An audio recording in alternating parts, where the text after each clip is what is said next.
Isa sa maituturing na hottest stars ngayon ay walang iba kundi si Bel Mariano at Donnie Pangilinan.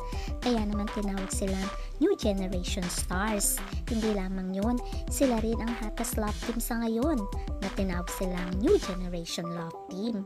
Kaya naman tinawag silang Don Bell ng mga fans dahil sa kanilang kasikatan, mapa-endorsement, teleserye at pelikula. Pero ano na nga ba ang estado ng kanilang relasyon at mukhang botong-boto ang pamilya Pangilinan kay Bel Mariano. At ang latest chika ay welcome na welcome si Bel Mariano sa pamilya ni Donnie dahil winelcome siya ng mga Pangilinan. Ano ang katotohanan sa likod ng kamera? Sila na nga ba at meron na silang MU at understanding kung kailan sila magsasabi ng totoo sa kanilang relasyon? Ating alamin.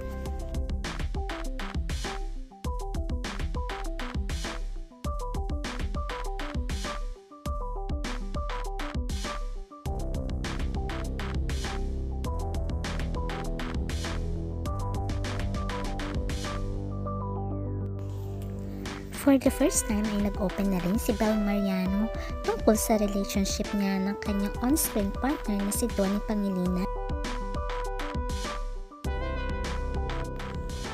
At dito na nga sinabi ni Bel Mariano na si Donnie Pangilinan as the closest one to her heart. Kaya naman maraming kinilig sa sagot na ito ni Bel. Ngayon nga ay very busy si Bel at saka si Donnie sa kanilang teleserye na How to Spot a Red Flag. Kaya naman tinuring silang New Generation Phenomenal Love Team dahil sunod-sunod ang hit ng kanilang pelikula, teleserye at ganun din ang mga endorsements. Makikita na ang dalawang ito ay napaka-low-key ng kanilang relationship at bihira lang ang intriga sa kanila. At makikita rin ang support nila sa isa't isa. Kaya naman maraming nagmamahal sa kanila ng fans dahil bukod sa mabait ay napaka down to earth pa. Kaya naman well-loved sila ng mga fans. Although maraming nagsasabi na sa totoong buhay ay sila na, pero nananatili pa rin pribado at hindi nagsasalita sa totoong estado ng kanilang relasyon si Donnie at si Bel Mariano. Makikita naman kung gaano nila ka-concern at kamahal ang isa't isa at very supportive si Donnie sa pagsiserve ni Bel. Makikita dito na siya pa ang kumukuha ng video kay Bel Mariano. O diba ang cute nila? Sino naman ang hindi mai-inlove sa isang Donnie Pangilinan bukod sa napakagwapo, mabait at mapagmahal sa pamilya? Graduate pa ito ng kolehiyo. At hindi lamang yun, sabi nga nila, swerte ni Bel dahil negosyante na ito at talagang naghahanda ito for the future.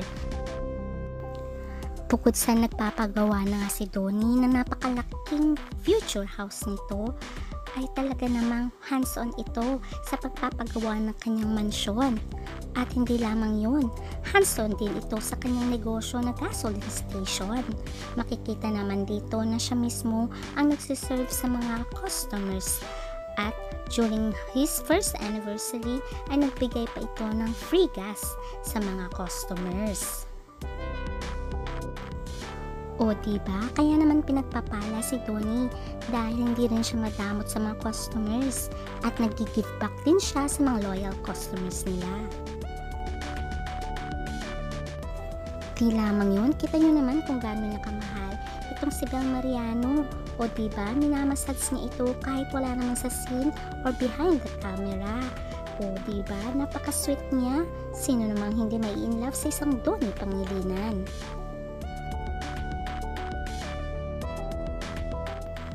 Kaya sabi nga ng karamihan ay napakaswerte ni Bel Mariano sa pagkakaroon ng isang Donnie Pangilinan.